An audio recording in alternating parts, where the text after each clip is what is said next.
अमृतमय सुन जिनकी मूर्ति ब्रह्म को धारती नील की जय। मूर्ति ब्रह्म को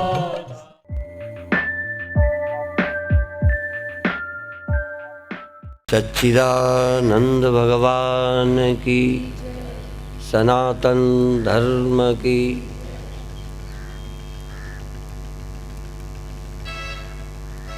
जो हमारे अनुभव में आता है उस पर विचार, जिन माध्यमों से अनुभव में आता है उन उपकरणों पर विचार, और जिसकी सत्ता से सब होता है उस सत्य या उस अस्तित्व का विचार करना परम आवश्यक है। इस जिंदगी के रहस्य को समझने के लिए क्या है देह, क्या है इंद्रियां, क्या है मन, क्या है बाल्यावस्था, युवावस्था और वृद्धावस्था और जन्म और मृत्यु, क्या है जागृत, स्वप्न और सुषुप्ति, और ये क्यों होते हैं, क्या निरर्थक हैं, अनुपयोगी हैं। पेड़ भले वो अपने लिए कुछ नहीं हैं, उन्हें कुछ पता भी नहीं हो, लेकिन क्या वो अनुपयोगी हैं? नदियों को भले पता ना हो अपनी महिमा का, पर क्या वो व्यर्थ हैं? बादल बरसते हैं, उन्हें कुछ पता नहीं, कैसे मानसून से बनते हैं बादल उन्हें पता नहीं, उनके बरसने से क्या लाभ है उन्हें पता नहीं, पर क्या वो व्यर्थ हैं? इसी तरह से हमारे जो तीन अवस्थाएं होती हैं, शरीर के तल पर भी तीन होती हैं और अंदर बुद्धि के तल पर भी तीन होती हैं। शरीर के तल पर बाल्यावस्था होती है। बाल्यावस्था वाले बच्चे युवावस्था और वृद्धावस्था वालों को देखते जरूर हैं, पर इनको क्या लगता होगा इसकी कल्पना बच्चा नहीं कर सकता। जवान बचपन की कल्पना तो करता है, क्या क्या हुआ, कैसे थे, कैसे खेलते थे, कितने निश्चिंत थे, लेकिन वो बूढ़ों की गहराई को नहीं समझता, चूंकि उस पर घटित नहीं हुई। बूढ़े को बचपन भी याद है, जवानी भी याद है, और अब की अच्छाई या बुराई, दुर्दशा या लाभ मालूम है। अभी अभी एक दिन अखबार में पढ़ रहे थे, वृद्धावस्था अभिशाप ही नहीं है, दुखदाई ही नहीं है, कल्याणकारी भी है। वृद्धावस्था विश्राम के लिए है, वृद्धावस्था संन्यास के लिए है, वृद्धावस्था मुक्ति के लिए है। और ये बात पहले से ऋषि जानते थे कि पहले क्या करना चाहिए बचपन में, पढ़ाई लिखाई, जवानी में क्या करना चाहिए, धर्माचरण,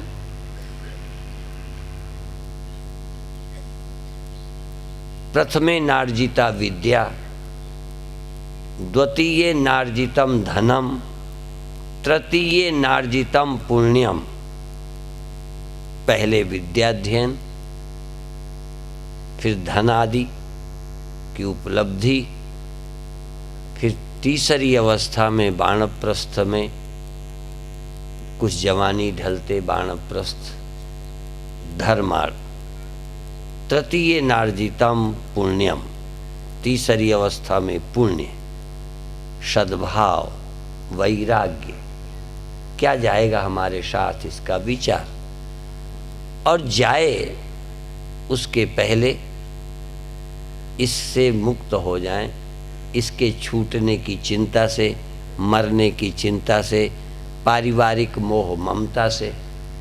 यदि आप मृत्यु के पहले ये मेरे हैं इससे नहीं छूटे, तो ये तो छूटे ही जाएंगे। ये तो नहीं कि तुम्हारी ममता है तो नहीं छूटेंगे। और बहुत बार व्यंग में मैंने कहा है, कई लोग कहते हैं फलां सेठ के प्राण तब निकले जब लड़का विदेश से आ गया, बम्बई से आया, प्राण अटके रहे, लड़का आया तो प्राण छूट गए। हो सकता है ऐसी कुछ घटनाएं घटती हैं, इसको बोलते हैं काकतालीय न्याय। काकतालीय न्याय।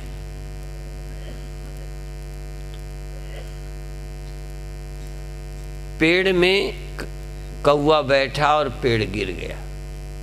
जिस पेड़ को गिराने के लिए, काटने के लिए मजदूर लगते, कौवा बैठा और पेड़ गिर गया।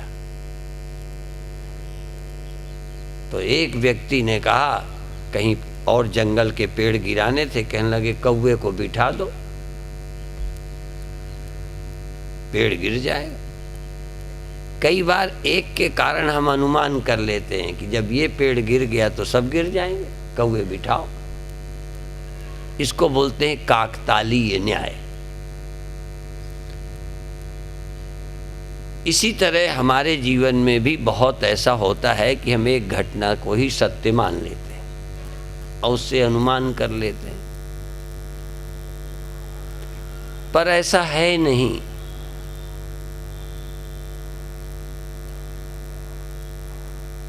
तीसरी अवस्था में जिसने पुण्य नहीं किया, चतुर्थ अवस्था जिसने सन्यास नहीं लिया, चौथी अवस्था सन्यास लेने की है। सन्यास माने सब कुछ छोड़ने की, ग्रहण करने की नहीं है। बचपन ग्रहण करने का है, जवानी कुछ पाने की है, वानप्रस्थ भी कुछ भावनाएं विश्वास करने का है, पुण्य करने का है। सन्यास पुण्य भी करने का नहीं है। सन्यास कुछ पाने का नहीं है, सन्यास तो छोड़ने का नाम है। सम्यक प्रकारेण न्यासः, अच्छी तरह से छोड़ने का है, भीतर से छोड़ देने का है। सन्यास भारत की बहुत बड़ी उपलब्धि है। हमसे कुछ छीना जाए, क्यों ना हम छोड़ दें।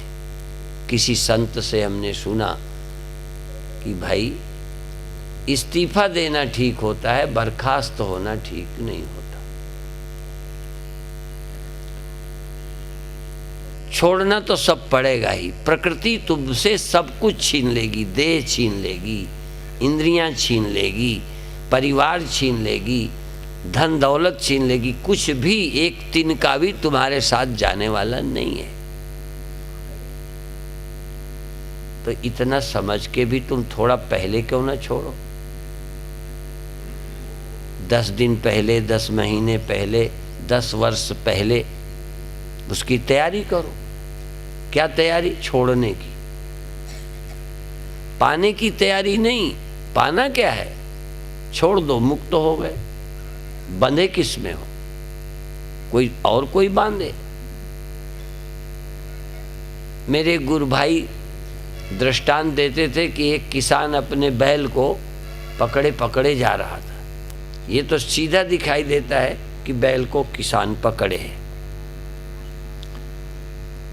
तो एक संत चिल्लाए उसको देखकर कि देखो देखो देखो, इसको बैल पकड़े लिए जा रहा है, बैल पकड़े लिए जा रहा है।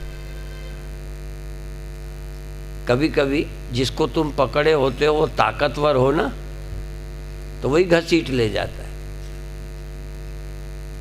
एक लड़का भैंस की रस्सी पकड़े, वो भैंस उसे लिए चली जाए, बच्चा उसके साथ। कभी कभी हमने बचपन में कुएं से पानी भरा है तो पूरे लटक जाते थे, फिर एक हाथ से पकड़े, फिर ऐसे, और थोड़ा वजनदार होता तो हम ही चले जाते, बाल्टी को न छोड़ें तो। तुमको जो भैंस और बैलों से कुएं से पुर चलाते थे, पानी लेते थे, यदि उसको कम ताकत वाले को पकड़ा दें रस्सा, तो पूरा ही उसे खींच के कुएं में ले जाएगा। ऐसे में एक ही उपाय है कुएं में गिरने से बचने का कि तुम उसे छोड़ दो। ये तुम्हें मौत में गिरा दे, तुम्हें दुख में गिरा दे मन, तुम्हें और कुछ बना दें परिस्थितियां, इसके पहले इनको छोड़ दो, नहीं तो बिना गिरे बिना मरे रह नहीं सकते। यदि मरना नहीं है तो देह तुम छोड़ो, समझ से छोड़ो, क्योंकि शरीर यदि छोड़ेगा तो तुम मरोगे। तुमने शरीर को छोड़ दिया तो तुम नहीं मरोगे, ये मरेगा। छोड़ने का मतलब ये हुआ कि मैं इससे मुक्त हो गया, न छोड़ने का मतलब तुम फंस गए। तो बैल जा रहा था, बैल को लिए किसान जा रहा था, संत बोले देखो देखो देखो इसको बैल लिए जा रहा है, बैल इसके पकड़े है, बैल इसे पकड़े है। किसान कह रहा है वाह कैसे बोलते हो, मैं आदमी हूँ, ये जानवर है, मैं इसे पकड़े हूँ, ये मुझे नहीं पकड़े है, मैं इसे पकड़े हूँ, मुझे बैल कैसे पकड़ सकता है। तो संत ने कहा छोड़ के दिखा दे जी, तू पकड़े है तो, यदि तू पकड़े है तो छोड़ दे। कैसे कैसे छोड़ दूं, ये तो चला जाएगा। कहने तो पकड़ा है ना तू, छोड़ के दिखा। कहने मैं कैसे छोड़ूं, कहीं छोड़ नहीं सकता ना। अब जब छोड़ नहीं सकता तो तू कहां पकड़े है, अब तो इसी ने तुम्हें पकड़ लिया है। इसी तरह की एक कहानी है कि दो मित्र थे, नदी के किनारे किनारे जा रहे थे। नदी में कुछ काला काला कंबल सा बहता जा रहा था। नजर दोनों की पड़ी। एक कहता है मैं इसे पकड़ता हूं, जाता हूं। उनका नदी का बहाव ज्यादा है, क्या करोगे, जाने दो। पर मन नहीं माना, कूद पड़ा और जाकर जब वो काली चीज के पास, कम्बल के पास पहुंचा तो देखा कि कभी वो आदमी नीचे हो जाए, कम्बल ऊपर हो जाए, कभी कम्बल नीचे हो जाए, आदमी ऊपर हो जाए। तो किनारे वाले मित्र ने कहा भैया रहने दे, छोड़ कम्बल को, क्यों जान देता है। कहने लगे अब तो मैं कम्बल को छोड़ना भी चाहूं पर कम्बल मुझे नहीं छोड़ता, क्योंकि वो कम्बल नहीं था, रीछ था, रीछ। अब रीछ ने पकड़ लिया, अब यूं यूं हो रहे। तो शुरू में तुमने इसे पकड़ा होगा, अब इसने तुम्हें पकड़ लिया, अब ये तुम्हें नहीं छोड़ता। और भौतिक स्तर पर शरीर छूटेगा, घर छूटेगा, परिवार छूटेगा। ऐसा एक आदमी भी नहीं है जो कह सके कि ये नहीं छूटेगा। तो जब तुम छोड़ना नहीं चाह रहे हो, तुम अपना समझ रहे हो, तो छूटने में दुख होगा। और यदि बिल्कुल तुम दुखी नहीं होना चाहते तो इसको पहले छोड़ दो, मेरा नहीं है। और मेरा है मेरा नहीं है, बस बुद्धि में दो ही बातें हैं, वहां कोई रस्सा नहीं है। कोई घर में रखे होने से तुम्हारा नहीं होता, बैंक में रखने से भी तुम्हारा होता है। और बंबई में रहने लग जाए लड़का तो तुम्हारा नहीं होता, ऐसा नहीं। इसलिए देशगत दूरी नहीं होती, मेरा नहीं है और मेरा है। कहीं भी हो तब भी मेरा हो सकता है। तुम्हारे जेब के रुपए यदि बैंक में डाल दूं या चलो हमारे आश्रम में रख दो, तो तुम्हारे हैं कि हमारे, कहीं रख दो। दूर से क्या मतलब, असल में फासले से दूरी नहीं होती, ये फासला बहुत बाहरी है। असल में फासला हो तो कोई चूत दूरी है ऐसा नहीं, और फासला कम हो तो तेरी हो ऐसा नहीं है। तेरी है तेरी नहीं है, ये फासला नहीं है, सिर्फ फैसला है। फैसला, यदि फैसला हो जाए कि मेरी नहीं है, और ये मामला ऐसा नहीं है कि आपने सुन लिया तो हो गया फैसला। नहीं तो हर कथा सुनने वाला आदमी मुक्त हो जाता, निर्भय हो जाता, निश्चिंत हो जाता, चिंता से मुक्त हो जाता, भय से मुक्त हो जाता। एक ब्रह्म चेतना थी, एक दृष्टांत सुनाती थी। एक बार किसी ने लॉटरी लगाई और लॉटरी आ गई 10 लाख की। उसने 10 रुपए कभी देखे नहीं थे, तो उसकी पत्नी बहुत दुखी थी। कहने लगी इनका क्या होगा जब पता चलेगा, लॉटरी आएगी तो कहीं ये मरा ही ना जाए, हार्ट ही फेल ना हो जाए, इसलिए क्या करूं। वो गई पंडित जी के पास, पत्नी, कि इनको बचाओ, जिस दिन पता चलेगा हमारे खुशी के ही ये चल बसेंगे। हार्ट फेल दुख में ही नहीं होता, खुशी में भी हार्ट फेल हो जाता है। कोई चीज़ अति कोई चीज़ की हानि करती है। जैसे आदमी टेम्परेचर के ज़्यादा होने में ही नहीं मरता, टेम्परेचर बिल्कुल कम हो जाए तब भी मर जाएगा। तो पंडित जी के पास गई, पंडित जी ने कहा कि ऐसा करो, पहले तो ये कि इसको क्या करें। कहने लगे इनको पहले बताना कि 10,000 की लॉटरी आई है, फिर बताना कि 20,000 की आई है, फिर बताना 50,000 की आई है, ऐसे थोड़ा थोड़ा बढ़ाना। तो उसने कहा, देवी ने, कि पंडित जी आपने अच्छा बताया और ये जो तरीका बताया है इससे मेरे पति बच जाएंगे, उन्हें बर्दाश्त हो जाएगा। तो मैं, ऐसा है कि तुमको 1 लाख रुपया तुम्हें दे दूंगी। आपने जो तरीका बताया, तो जहाँ कहा 1 लाख मैं तुम्हें दे दूंगी, तो पंडित जी का ही हार्ट फेल हो गया।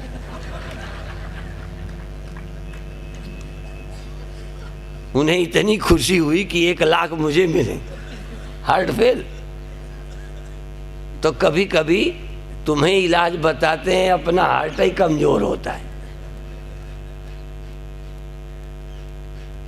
कथा आ जाना ही पर्याप्त नहीं है, जीना आना चाहिए।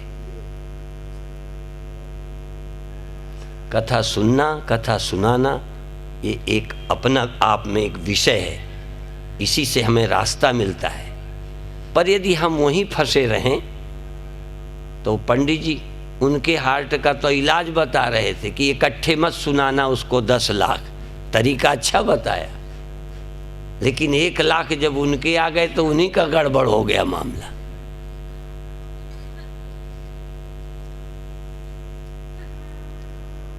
आप जिंदगी को देखें कि आप फंसे कहां हो, दुख क्या है, क्या दुख है। तुम दुनिया के दुख से छूटना चाहते हो, तो जब दुनिया नहीं होगी तब छूटेगा।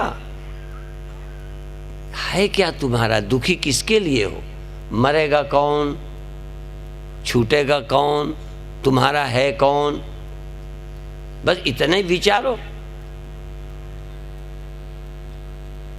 तो अभी अभी होश में रहते, दिमाग के रहते, शरीर के रहते मुक्त। आत्मज्ञान का मतलब क्या है? तुम देह नहीं हो। साक्षी का मतलब क्या? तुम अवस्था नहीं हो। ये जागृत अवस्था भी परमानेंट नहीं रहेगी। बचपन स्थायी नहीं रहा। कोई तो रख सकते हैं ना। तुम्हें ऐसे कोई महात्मा इतिहास भूगोल में कहीं मिले जो बच्चे ही बने रहे?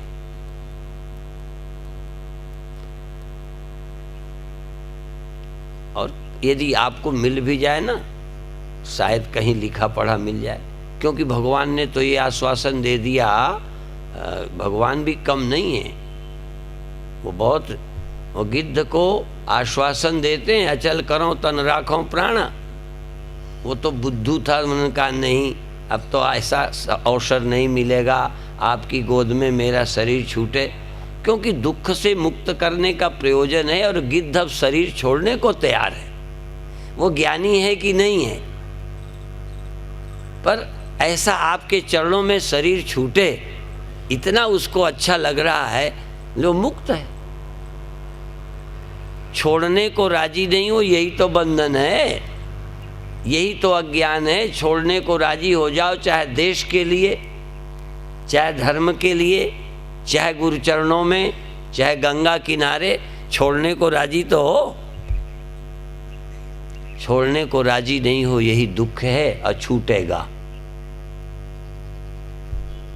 भगवान ने आश्वासन दे दिया। अब कोई आजकल का वकील होता तो आजमाने के लिए कह देता, अच्छा मेरा शरीर स्थिर कर दो, प्राणों को रख दो, तो फिर भगवान बगलें झांकने लगते कि ये मेरे बस का भी काम है नहीं, मैंने तो ऐसे ही टटोला था, ऐसे ही कहा था, ये मैं भी नहीं कर सकता।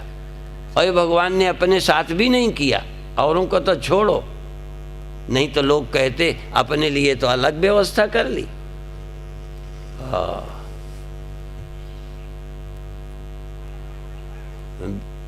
नारद कहते अपने तो दो दो, पहले लक्ष्मी थी, एक और ले गए, अब मेरे को एक का भी मौका नहीं आने दिया। यदि भगवान अपना शरीर सुरक्षित रखते तो लोग कहते कि तुम तो विशेष हो, फलाने हो, हमें क्या ज्ञान देते हो, हम तुम्हारी बराबरी कैसे कर सकते हैं, तुम्हारा तो शरीर है अमर, हमारा तो मरने वाला है। इससे ही भरोसा होता है कि जब भगवान अपना दिखाते हैं कि हमारे साथ भी सब होता है, फिर भी हम मुक्त हैं, तो क्या हम ज्ञान के बिना मुक्त हैं? राम के साथ, राम के घर में, और आप तो जानते हो वरदान दे करके भी देखो इतना थे, वरदान दे के भागे भागे फिर रहे हैं। कौन? शंकर भगवान। तुम्हारे सामने संकट आता है तो तुम दुखी होते हो, वो सब इतिहास पढ़ो, पुराण पढ़ो, ग्रंथ पढ़ो, भागवत देखो कि क्या क्या नहीं हुआ। फिर ये मुक्त क्या है? जब वैसे ही मरना, वैसे ही बुढ़ापा, वैसे ही जवानी, वैसे ही जगना, वैसे ही सोना। राम जगते हैं, राम सोते हैं। नहीं तो अरुण शिखा ध्वनि कान, सबसे पहले जगतपति जागे राम सुजान, तो राम क्यों सोते हैं? इसका मतलब शरीर जैसे हमारे परिवर्तित होते हैं, उनके होते हैं, बुद्धि जागना सोना वैसे ही चलता है। इनके पास कौन सी जड़ी बूटी है कि राम निर्द्वंद हैं? और यहाँ तक यदि दुख भी हो गया तो उससे भी निर्द्वंद है, जैसे हुआ ही नहीं। सपने में दुख नहीं होते, सुख नहीं होते, तो जग के क्या मानते हो हुए थे? वो होना भी झूठा ही था। जागृत का सुख दुख जो हुआ वो तुम बाद में भी मानते हो हुआ था, सच्चा था, चला गया, लड़का था मर गया, ये था चली गई जवानी, और स्वप्न में देख रहे थे हमारे ये है वो है, नींद खुली तो सबका सब मानते हो सब झूठा ही था। बस इसके अलावा और क्या है? तो कोई ऐसी चीज आपको पता हो जिस बोध के बाद ये सब स्वप्न, सब झूठ, कुछ भी नहीं है। तो जो हुआ वो क्या था? ऐसे ही है। स्वप्न में जो हुआ सब ऐसे ही, ऐसे ही जागृत में जो सुख भी हुआ वो भी सच्चा नहीं है। सुख हुआ वो सच्चा नहीं, दुख हुआ वो सच्चा नहीं, जो मिला वो सच्चा नहीं, जो छूटा वो सच्चा नहीं। बस सच्चाई निवृत्त हो जाए। यदि घड़ा है तो सच्चा नहीं, और नहीं रहा तो नहीं रहना सच्चा है। जब रहना झूठा है, जरा बात समझना, जब घड़े का रहना ही सत्य नहीं है तो उसका न रहना, जब सपने का होना ही झूठा तो उसका न रहना। जागृत में आप सबका होना स्वीकार करते हैं, इसलिए न होना समस्या है। जिस दिन इस होने को होते समय ही देख लिया ये वास्तविक नहीं है तो समाप्त वास्तविक हो जाएगा। असल में जो कुछ भी हम इसे सच्चा देख रहे हैं, क्योंकि इसमें जो सच्चा है उसे नहीं देख रहे। कोई घड़े को सच्चा देखता है, मिट्टी को सच्चा नहीं देखता, तो कहेगा घड़ा है, नहीं रहा, फूट गया। जब सच्ची मिट्टी थी वो तो मरी नहीं, और जो उसी समय झूठा था वो न रहा, ये बात सच्ची है, ये मर गया सच्ची बात है। जिसका होना झूठा उसका मरना, जिसका होना झूठा उसका जाना सच्चा। इसलिए जिस दिन एक सत्य का ज्ञान होता है, एक सत्य का, ब्रह्मैवेदम सर्वम सदैव सौमेदम अग्रासीत अतो न्यदार्थम, एक सत्य था, है, रहेगा। बाकी जो कुछ दिखता है, जब सत्य एक है, ये बात समझ में आई, तो बाकी जो भी है वो असत्य है, आर्त है, झूठा है, प्रतीत होता है, नंबर 2 का है। एक सत्य की पहचान खेल नहीं है। फिर मैं कहना चाहूँगा, भले कोई ग्रंथ पढ़े, पर एक सत्य है, एक सत्य के अलावा दूसरी वस्तुएं पैरेलल समानांतर सत्य नहीं हैं, समान सत्य नहीं हैं। यदि हैं तो वो प्रातीतिक हैं, ये सच्ची हैं। वो बना है, ये है, मिट्टी है, घड़ा बना है, जल है, लहर बनी है, स्वप्न हुए हैं, जागृत हुआ है, साक्षी हुआ नहीं है, है को जान लेते ही, सत्य को जानते ही सारा काम ही बन गया। इसीलिए श्रीमद् भागवत का परम उद्देश्य है सत्यम परम धीमहि। कथा बहुत है, पर लोग ये नहीं कहते रामम परम धीमहि, कृष्णम परम धीमहि। बारी भागवत सारी बात कह करके उपक्रम और उपसंहार इस बात में है, सत्यम परम धीमहि। सत्य के कहने में नास्तिक आपत्ति नहीं कर सकता, कोई और को आपत्ति नहीं, कोई जैनी, कोई बौद्ध।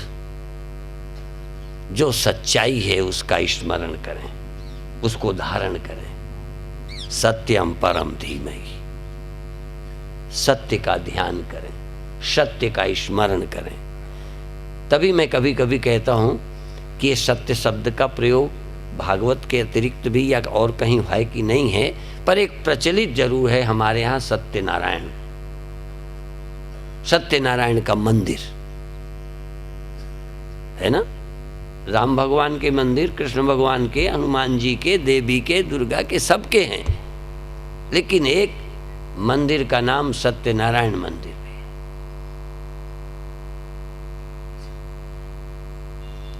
नारायण का नाम सत्य है, सत्य का नाम नारायण है। सत्य का स्मरण ही भगवान का स्मरण है। जो त्रिकाल अबाधित है, जो था है रहेगा, जिसको काल नहीं छूता, जो अकाल पुरुष है, जो महाकालेश्वर है, उसके स्मरण का नाम ही भगवान का स्मरण है। जो पैदा होके नहीं रहता, उसका स्मरण भगवान का स्मरण नहीं है। जो कभी है कभी नहीं है, उसके स्मरण का नाम भगवान का स्मरण नहीं है। और उसी का नाम परमात्मा है, हरि है, कृष्ण है, गोविंद है, तो कोई बात नहीं है। इसलिए अंत में कहते हरि सुमिरे दुख जाए, जन्म मरण दुख जाए। जन्म मरण सृष्टि के दुख, सारे सृष्टि के दुख सत्य के स्मरण से, नारायण के स्मरण से, भगवान के स्मरण से, गोविंद के स्मरण से, राम के स्मरण से चले जाते हैं। क्यों जाते हैं? 100 के स्मरण से नहीं जाते, क्योंकि हमारी दृष्टि से जिसका नाम सत्य है, परमात्मा है, ब्रह्म है, उसी का नाम राम है, उसी का नाम कृष्ण है, उसी का नाम गोविंद है, उसी का नाम अनेक समयों पर अनेक अनेक नाम दिए गए। पर यदि वो सत्य नहीं है तो उसके स्मरण से सृष्टि के दुख नहीं जा सकते। ये अवैज्ञानिक बात है कि उसके बिना जाने दुख चले जाए। इसीलिए रामायण की ये चौपाइयाँ कितने बार सुनी हैं, वही मैं बोलता हूँ, पर मैं जोर देता हूँ सत्य पर।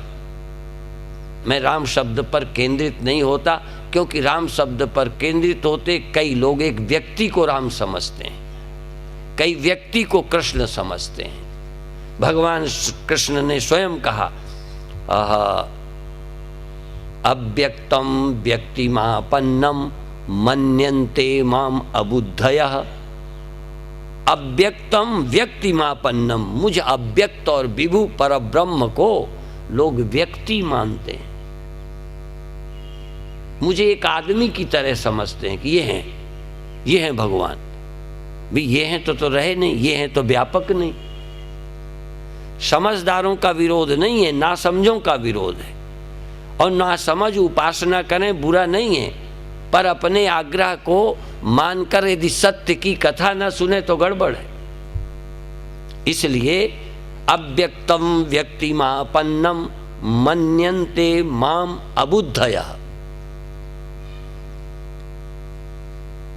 मुझ अव्यक्त को, जो सीमित नहीं हूं, जो नजर में नहीं आता, उस अव्यक्त अनिर्देश्य को व्यक्ति मानते हैं अबुद्धि लोग, अबुद्धिमान लोग। इतना ही मान के बैठे हैं। और इसीलिए ये भी मानेंगे अब चले गए, अब नहीं रहे।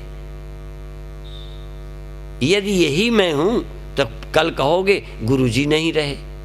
यदि यही गुरुजी हैं तो मरेंगे। और यदि मैं नहीं मरता, ये बात सच है, तो मैं फिर दिखता भी नहीं, ये भी बात सच है। यदि मैं नहीं मरता हूं, ये बात सच है, तो निश्चित है कि मैं आदमी नहीं हूं तभी नहीं मरता। आदमी हूंगा तो मरूंगा। गुरु को मानस जानते ते नर कहिए अंध। जो मनुष्य की रूप में यही है गुरु, जो दिख रहे हैं। गुरु को मानस जानते ते नर कहिए अंध। यहां दुखी संसार में, बाद में यम के फंद। गुरु पैदा नहीं होते, मरते नहीं है। इस पैदा हुए में गुरु विद्यमान है। गुरु जगते सोते नहीं है। इस जगने सोने वाले में गुरु मौजूद है। और इस जगने वाली अवस्था से गुरु अपना वर्णन करते हैं। इस मानव देह में, इस मानव अंतःकरण से भगवान अपनी कथा सुनाते हैं। श्रीमद् भगवत गीता का मतलब, भगवान ने अपना वर्णन। देखो, जितनी कथाएं हैं उसमें भगवान का वर्णन भगत करता है, अपने अंदाज से करता है, अपनी अकल से करता है, अपने अनुसार जितना जिसको जाना। जैसे मेरे विषय में तमाम लोग बताते हैं, मेरे विषय में कुछ कहते हैं बहुत आश्रम हैं, ऐसे वैसे मत समझना। एक जगह पुलिस वाले ने गाड़ी रोकी, बहुत दिन की बात है, तो हमारे एक जीवन स्वामी थे, अब उनका शरीर नहीं रहा है। इतने आश्रम है, इतनी जमीन है, जिससे पुलिस वाले पे प्रभाव पड़ जाए। नहीं समझे? हाँ, ये भी एक कथा ही है। हाँ, अब एक ने ऐसे जैसे आजकल पहले कहते थे, कई लोगों ने कह दिया जाने कौन कौन जाति के लोग बाबा बने फिरते हैं। एक समय ये भी था। तो जब कोई कहेगा जाने देखो, जाने कहाँ पैदा हुए, कौन सी जाति के लोग बाबा बने फिरते हैं, उस समय जातिवाद ज़्यादा था। तो एक संत हमारा सफाई दे, ऐसा मत समझना, पंडित हैं ये भी मेरा परिचय है, पंडित आए। हाँ, तुम इनको ऐसे ही मत समझो फला इधर उधर के आए, जिससे तुम्हें लगे हाँ अच्छे महात्मा। हाँ, फिर दूसरा है, हाँ स्वामी जी बड़े नियम हैं, त्यागी हैं, पैसे को हाथ नहीं लगाते, सुबह 4 बजे उठ जाते हैं, पूजा करते हैं। ये भी मेरा परिचय है, ये भी परिचय है, ये भी तुम्हारे काम का है। लेकिन अच्छा, मैं सुबह उठता हूं, बाकी मैं सोया ही रहता हूं। मैं कौन हूं? सुबह जगता हूं, बाकी सोया रहता हूं। राम सुबह उठे 4 बजे, उसके पहले सोए थे। राम तो वह हैं जो कभी नहीं सोते, कभी नहीं जगते। लेकिन ये जगना सोना ये लीला मात्र है, माया मात्र है। माया मात्र मिदम द्वैतम अद्वैतम पारमार्थता। राम ब्रह्म परमार्थ रूपा। राम व्यवहार में दशरथ के लड़के हैं, व्यवहार में शाम को सोते हैं, सुबह 4 बजे जल्दी वो बोलते हैं, उसके पहले उठ जाते हैं। इतने कर्तव्य परायण हैं। लेकिन ये भी राम नहीं है। राम तो वो हैं जो कभी पैदा नहीं हुए, कभी नहीं मरते, सीमित नहीं है, असीम हैं। और राम दशरथ के लड़के नहीं, ये दुनिया में किसी के लड़के नहीं, बल्कि राम तो है जिससे सारी दुनिया पैदा होती है। राम से ऐसे हैं राम, ऐसे हैं कृष्ण। और ऐसे ही तुम हो, ये समझने के लिए राम को गुरु बनाओ, भगवान मानो। क्यों? तुम भी समझ जाओ हम कोई आदमी नहीं हैं, हम कोई औरत नहीं हैं, हम इतने बरस के नहीं हैं, हम सुबह उठ जाने वाले धर्मात्मा ही नहीं हैं। सुबह उठने का मतलब धर्मात्मा हो, धर्म के नियमों को पालते हो, पर इतना ही नहीं हो। नहीं तो धर्मात्मा तो हो पर परमात्मा नहीं हो। फिर तुम परमात्मा भी हो, लेकिन बिना समझे जल्दबाजी मत करना कि हम परमात्मा हैं, कल से प्रवचन में ही नहीं जाना, क्या जरूरत है। हाँ, ये परमात्मा हो समझने के लिए सारे जीवन कथा सुनो, तब भी शायद पल्ले पड़े या तब भी ना पड़े, कोई खेल नहीं है। पर यदि सचमुच तुम परमात्मा हो, ये जान गए हो, तो अब क्या करना बाकी है? फिर मुक्ति के लिए क्या करोगे? यानी ये तो हम जान गए कि ब्रह्म है, फिर अब क्या करें मोक्ष के लिए? मैंने कहा बेड़ा गर्क कर दिया। तुम ब्रह्म हो और मुक्ति के लिए, तुम अविनाशी हो और मरने से बचने का उपाय। इसलिए जाने बिना ही जान लेने का विश्वास कर लेते हो। बहुत बड़ा धोखा है बिना जाने जान गया हूं ये मान बैठना। जिंदगी लगाओ, और यदि जान गए हो तो अगला कदम है, जब से नींद खुल जाए तब से तुम कौन हो, उठते ही देखो इधर सोए, नींद खुली, नींद खुलते हम सोए ही नहीं, हम आत्मा है। हाँ, जागते ही निर्णय करो, क्योंकि निर्णय इसी को करना है जो जगता सोता है। घड़े को ही निर्णय करना है, चूंकि ये मर रहा है, इसी को निर्णय करना है। नींद खुली, घड़ा दिखाई पड़ा, तुरंत देखो हम मिट्टी। नींद खुलते ही, हाँ, जब से नींद खुल जाए, जब तक नींद ना आ जाए, तुम आदमी मत होना, तुम धर्मात्मा मन होना, तुम साधु मत होना, तुम गृहस्थ मत मानना, जो हो वही याद करना। तुम कौन हो? जब काम करना हो तब पत्नी बनो, तब पति बनो, देश के नागरिक बनो, हिंदू बनो, काम करो। हाँ, पर जब भी विचार तो करो तुम हो कौन। घड़ा बनो, पानी भरो, काम आओ, ओखली के भीतर चोट के बाहर। ओखली के भीतर चोट के बाहर कहावत है, बड़ी मजेदार। तो घड़े रहो, काम करो, पानी भरो, दूसरे का सहयोग दो, सेवा करो, काम आ जाओ। और जहाँ मौत, जहाँ दुख आने वाला हो, मेरा तेरा आने वाला हो, ये मेरी है मेरा है, तहाँ तुम घड़ा ही नहीं हो, मिट्टी हो। किससे, किसको रोऊं, क्या करूं, क्या न करूं, कब तक रहूं, कब तक न रहूं, मैं तो सदा रहने वाला हूं। तो दुखों से, जगत के बंधन से छूटने के लिए ब्रह्म ज्ञान है, और धर्मात्मा बन करके देश में रहना ये दूसरा नंबर है। और तुम देह बनकर देश के, समाज के, परिवार के दायित्वों को पूरा करो। जैसे भगवान राम शरीर हैं, इसलिए पुत्र हैं और पिता का सम्मान करते हैं, आज्ञा पालन करते हैं। अंतःकरण है, इसलिए समय पे जगते, समय पे सोते हैं। वो देह का काम नहीं है, अंतःकरण का है। और ये भी जानते हैं मैं कौन हूँ, इसलिए कोई चिंता ही नहीं है, कोई चिंता नहीं है। आप बिल्कुल पूर्ण निश्चिंत होने के लिए ब्रह्म ध्यान करो, ब्रह्म ध्यान करो। और समाज में यशस्वी होने के लिए धार्मिक जीवन जियो। जानवरों जैसा जीवन नहीं, हम किसी की मानते नहीं, हमें क्या लेना देना, बाप से क्या, माता से क्या, बहन से क्या, बेटी से क्या, देश से, देश जाए भाड़ में। कई पत्रकार तो हमसे भी पूछते हैं कि आपको क्या लेना देश से, राजनीति से, आप तो ब्रह्म की चर्चा करो। राम को भी समझाने पहुंच सकते हैं लोग, और रावण के लोग ही जा सकते थे, इस पचड़े में ना पड़ो, तुम तो सबको बराबर समझो और ब्रह्म बने रहो, और हमको जो कुछ करना है करने दो, काहे दखल देते हो। सारे राक्षसों के सुझाव पहुंचते हैं। ऐसे इस देश के बेईमान लोग जो न धर्म को जाने न देशभक्त हैं, सिर्फ अपनी विलासिता में फंसे हैं, वो चाहते हैं साधु भी देश की बात न करें, राजनीति की बात न करें।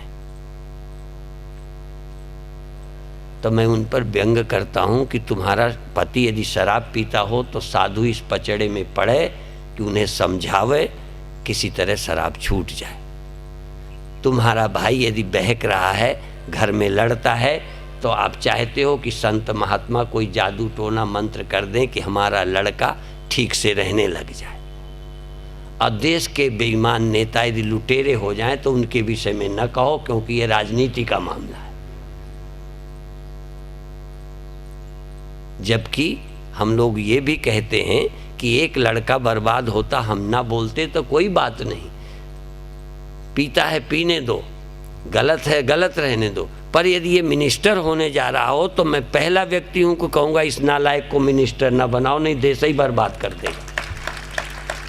पति खराब हो तो चलो एक घर खराब होगा, एक भैया खराब है तो तुम्हारा मामला पर्सनल है, पर देश का नेता खराब हो तो ये राष्ट्रीय मामला है। इसलिए वहां तो साधु को बोलना ही चाहिए।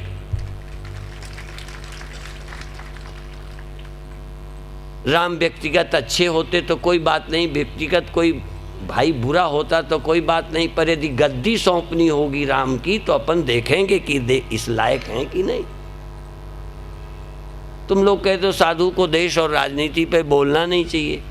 मैंने कहा इससे ज़्यादा बेईमानी की राजनीति कोई और नहीं है कि बाबाओं को यह समझा दें कि हमको इस विषय में तुम बोलो ही मत, हमको नंगा नाच करने दो। कभी समझो तो कहाँ इन दोनों बातों की गहराई पर जाओ कि हम व्यक्ति हैं, व्यक्ति के नाते क्या हैं, हम अंतःकरण हैं, इसके नाते हम धर्मात्मा हैं, ध्यान वाले हैं, साधना वाले हैं, सुमिरन वाले हैं, कि भगवान को भूले हुए एक जानवर की तरह जी रहे हैं। क्योंकि स्मरण का काम हम मन बुद्धि से करेंगे, देह से नहीं करेंगे। देह से कुछ कर्म होते हैं, देह का जवानी बुढ़ापा है, खाना पीना है, लेकिन मैं कौन हूँ, क्यों आया हूँ, क्या क्या मेरे दायित्व हैं, ये तो हम मन बुद्धि से ही सोचेंगे। और इस सोचने का काम मनुष्य के अंदर है। तो आप इस आत्मा की वास्तविकता को जानने की कोशिश करो। कठिनाई क्या है? पहली, यदि आप 24 घंटे जागे रहते तो देह के अलावा तुम कुछ हो ये नहीं समझ पाते, पर सो जाते हो, जग जाते हो, इसलिए समझ में आया कि इस देह से मेरा रिश्ता तब होता है जब जगता हूँ, सोता हूँ तो नहीं होता। इसका मतलब देह में नहीं हूँ। जैसे जग करके पत्नी मिल गई, सोने पे नहीं। यदि पत्नी तुम ही होते तो तुम्हारे साथ 24 घंटे होती। इसका मतलब पत्नी एक अलग अस्तित्व है। यदि हम और देह एक ही होते तो जब तक देह होता तब तक हम वैसे ही होते, लेकिन देह बना रहा, हम सोते रहे। बचपन में भी देह था, जवानी में भी देह था, बुढ़ापे में देह था, ये बदलता रहा। यदि तुम सोए ही ना होते इस बीच तो तुम बचपन से, जवानी से, बुढ़ापे से अपने को अलग नहीं कर पाते। पर मैंने देखा कि मैं सोता रहा, जगता रहा, जग के देह में आता रहा, बचपन में भी देह में आता रहा, देह को भुलाता रहा, जवानी में भी देह में आता रहा, देह छोड़ता रहा, बुढ़ापे में भी अभी भी वही आदत है, देह में आता हूँ, देह छोड़ देता हूँ, जगत को देखने लगता हूँ, जगत से अलग हो जाता हूँ। ये 3 अवस्थाएं, जागृत, स्वप्न, सुषुप्ति, हम सबको प्राप्त हैं। तुमको जागृत, स्वप्न, सुषुप्ति ना होती तो हम तुमको ज्ञान नहीं दे सकते थे। ज्ञान देने के लायक भी उसी परमात्मा के विधान ने बनाया है। 3 अवस्था शरीर की तुम्हें दी, शरीर छूटने की व्यवस्था भी उसी की है, और जगने सोने की, सपनों की व्यवस्था भी उसकी ओर से है। और इस जागृत में तुम अपने साक्षीपन को जान सकते हो। सुषुप्ति में तुम नहीं सोच सकते कि जगत भी था, उस समय नहीं था। हाँ, जगत सुषुप्ति में भान नहीं था, पर इस बात का निर्णय भी जाग के ही करते हैं कि सुषुप्ति में जगत का भान नहीं था, स्वप्न जो देखा वो झूठे निकले, ये भी समझा। और ये जागृत में भी सोच सकते हो आज नहीं कल ये भी शरीर नहीं रहेगा। सब कुछ सोचने की जगह मानव देह और जागृत अवस्था है। इन दो के बिना तुम न सृष्टि का विचार कर सकते हो ज़्यादा, न अपने विषय में ज़्यादा जानकारी कर सकते हो। इस जगत की अनित्यता का और आत्मा की सत्यता का विचार भी मानव देह में जागृत अवस्था में होगा। और इस समय आप इसीलिए कथा सुन रहे हो और अपन सुना पा रहे हैं। पर सुनना उसको है, सुनाने वाले और सुनने वाले जिस स्तर पर हैं इतना ही नहीं सुनना, सुनना उसकी है जहाँ ये भी नहीं रहते तुम भी नहीं रहते, वहाँ की कथा सुननी है। जहाँ हमारा देह नहीं रहेगा तुम्हारा नहीं रहेगा, जहाँ तुम हमेशा जागे नहीं रह सकते मैं जागा नहीं रह सकता, हमारे तुम्हारे साथ व्यवहारिक समानता है, व्यवहारिक समानता है। और पारमार्थिक तो समानता क्या एक ही है, वहाँ समानता भी कुछ नहीं, एक ही है। परंतु इस निर्णय की जरूरत किसी को अभी है किसी को नहीं है, बस इतना ही फर्क है। जिनको इसकी जरूरत है वो इसी जन्म में समझकर निर्द्वंद हो जाएंगे, उनको अगले जन्म की चिंता नहीं करनी। और उनको ये भी जरूरत नहीं कि मैं मर जाऊं तो तुम प्रार्थना करना मेरी मुक्ति के लिए, दिन तेरा ही करना हमारे तरने के लिए। वो अपना कर्तव्य निभाएं, ये उनका काम है। मेरे देह के न रहने पर कोई अपना दायित्व तो निभाता है, निभाए, ये उसकी श्रद्धा का विषय है। पर कबीर साहब ये नहीं कहेंगे कि जब मेरा देह छूट जाए तो मेरे कल्याण के लिए कुछ करवा देना, मेरे कल्याण की कोई और व्यवस्था करे। इससे ज़्यादा अज्ञान और अविद्या क्या होगी। और फिर जीते जी मैंने अपने कल्याण की चिंता नहीं की, टाइम व्यर्थ जाया किया। और अपने बच्चों से आशा करूं जो जिंदा में तुम्हारी परवाह नहीं की, पिक्चर में बैठे रहे, तुम बीमार बने रहे, तुम 10 समस्याओं में रहे, मटर गश्ती करते रहे, वो मरने के बाद इतना धर्मात्मा हो जाएगा कि तुम्हारे कल्याण की उपाय करेगा। इतनी नासमझी में फंसे हो मोह में कि ये भी नहीं सोच सकते कि अपने कल्याण का काम मैं अपने आप करूँगा, अभी मैं इसी ज़िंदगी में करूँगा। और घर के दायित्व में पूरे करते हुए टाइम निकाल करके मैं अपना काम करूँगा। मैं अपनी जिम्मेदारी से हटता नहीं, जिम्मेदारी समझते हुए अपना काम करूँगा। पर तुमसे आशा नहीं करूँगा कि तुम मेरी जिम्मेदारी तुम समझो। मेरे कल्याण की जिम्मेदारी मुझ पर है, किसी और पर नहीं। और जिम्मेदारियां किसी को सौंप भी देना, पर अपने तरने की जिम्मेदारी पति पर भी, पत्नी पर भी, बेटे पर भी नहीं छोड़ना। सच बताऊं, गुरु बहुत चिंता करते हैं, फिर भी उन पर भी मत छोड़ना। ये सोचना कि ये ज्ञान दे दें और मैं ज्ञान ले लूं तो तर जाऊं, और क्या है। तो अब आप आंख बंद करें, थोड़ी देर ध्यान करें। आंख बंद करके आप अपनी चेतना को आंखों पर लाएं। और इस समय देखो, वर्तमान में इस टाइम पर आंख बंद करते ही भले तुम्हारी स्मृति में उज्जैन होगा, स्मृति में पंडाल होगा, पर प्रत्यक्ष में जरा आंख से देखो, अब है पंडाल, आंख से देखो है कोई सभा, बंद आंखों देखो, बंद आंखों देखो है कुछ। इस समय देख के बताओ, इस समय पहले देखा है, 1 मिनट पहले देखा है, बाद में ध्यान खोलोगे तब फिर देखोगे। इस समय आपकी आंख बंद है, इस समय तुम्हें उज्जैन दिखती है क्या? इस समय तुम्हें मैं बैठा हुआ दिखता हूं क्या? यदि तुम्हें लगता है बैठा हूं तो ये तुम्हारी स्मृति है। स्मृति के बल पर कहते हो संसार है, तुम प्रत्यक्ष के बल पर कहो कि रूप है क्या? आंख बंद है, इस समय क्या तुम्हें दिखता है?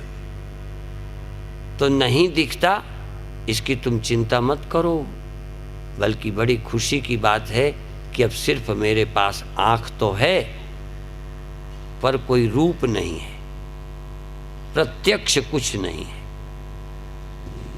जिसको प्रत्यक्ष होता है वो अभी अभी मौजूद है, नहीं मौजूद हो तो बताओ कि नहीं है। जो आँख से प्रत्यक्ष देखता था वो अभी भी मौजूद है, पर दिखाई देना समाप्त हुआ है। इसी तरह से तुम होश में रहो, तुम जागे हो इस समय तुम सोए नहीं हो, इस समय तुम स्वप्न में नहीं हो। स्वप्न होते हैं, नींद होती है, वो तुम्हें याद तो है, याद है कि नींद होती है, पर इस समय तुम नींद में हो क्या? इस समय जागे हो। तुम पुरानी चीज को भूल जाओ, छोड़ दो। मैं कभी सोया था, जरूर सोए थे, पर इस समय तो नहीं सोए हो। तुमने सपने देखे थे, बिल्कुल सही है, कितने बार देखे, लेकिन इस समय तो नहीं। और बहुत बार तुम दुखी हुए हो, लेकिन इस समय तुम दुखी नहीं हो। इस समय हो सकता है अभी घर में तुम दुखी हो, लड़ के आए हो, खुश हो के आए हो, उससे क्या लेना देना। 1 मिनट पहले की बात छोड़ो, 1 मिनट बाद क्या होगा छोड़ो, फिर दुखी होगे कि सुखी होगे कि क्या होगे। इस समय तुम दुखी हो कि नहीं, इस समय अभी अभी जागो, होश में आओ और देखो, कह सको दावे से कि इस समय मैं दुखी नहीं हूँ, इस समय मैं क्रोध में नहीं हूँ, इस समय मुझे संसार देखने की इच्छा भी नहीं है। दिन भर देखो, लेकिन इस समय ईमानदारी से तुम अपने मन को भी अपनी चेतना के प्रति जागो। और तुम्हारे अंदर कोई देखने की इच्छा है क्या? देखने की इच्छा छोड़ दो, सुनने की इच्छा छोड़ दो, सुनाई देने दो। इस समय कान में आवाज आती है, पर मैं सुनने नहीं बैठा हूं।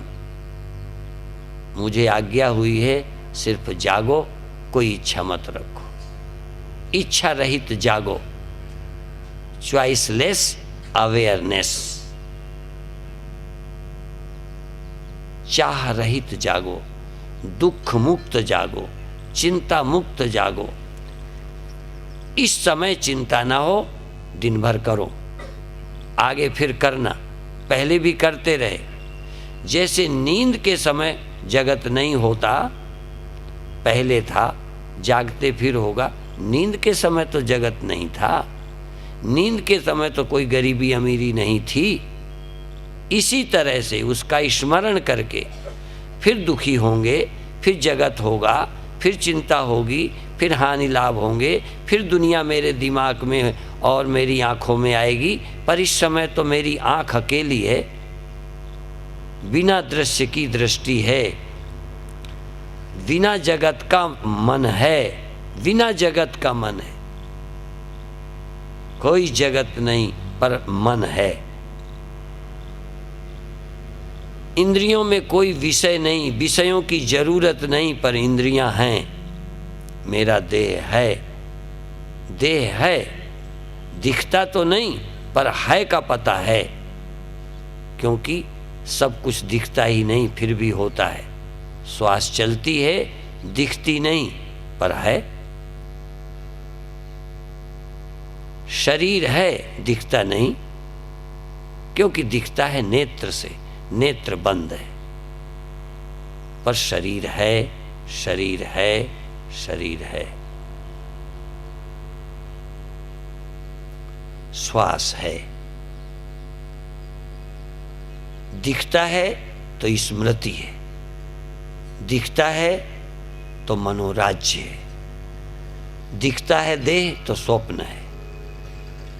यदि तुमको कुछ दिखता है तो स्वप्न है, क्योंकि आंख बंद है, प्रत्यक्ष तो हो नहीं सकता।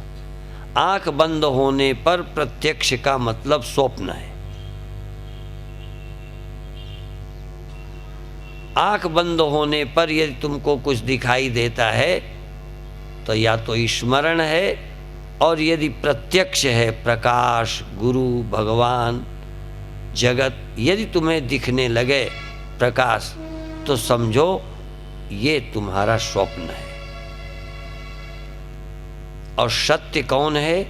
जिसको ये दिख रहा है, जिसको स्वप्न दिख रहा, जिसको स्मृति आ रही। गीता का सार मत्तः स्मृतिर्ज्ञानमपोहनञ्च,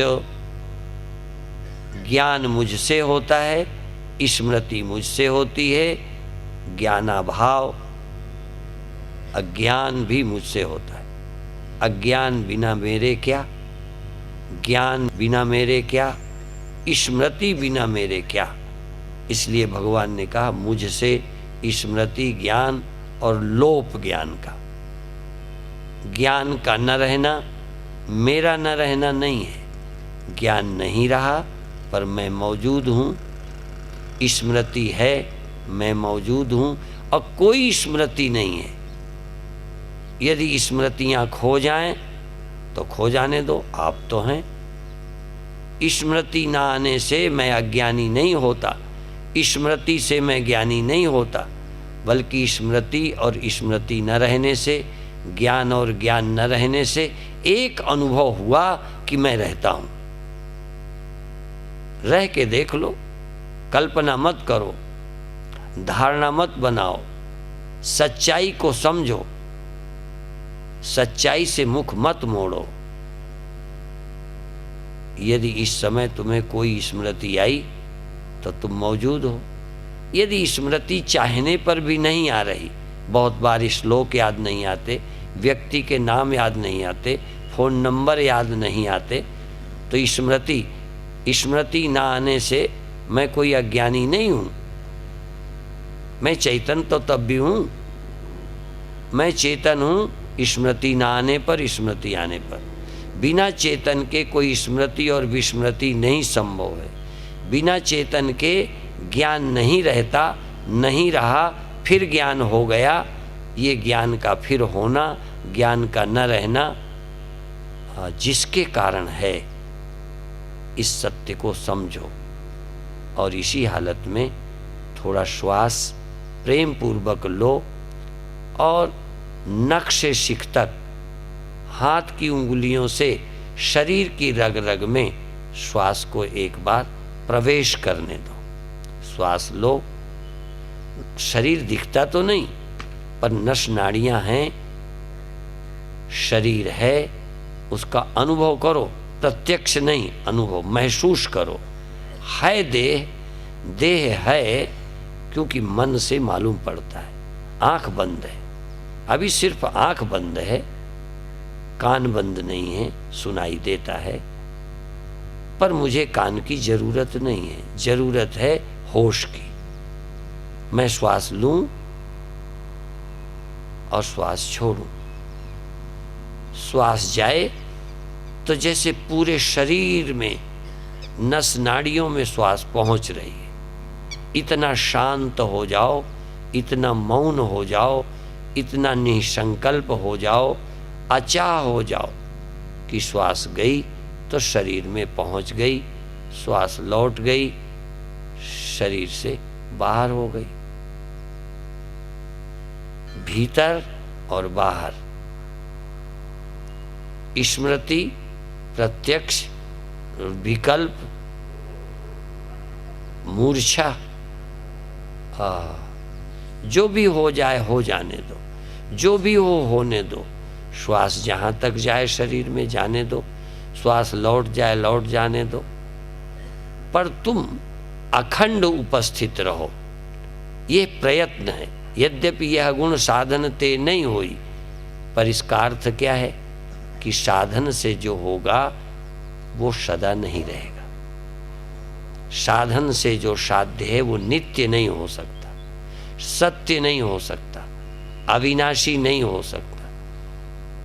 जो घड़ा बनाया गया वो सदा नहीं रहेगा। जो शरीर जन्मा वो अनित्य होगा।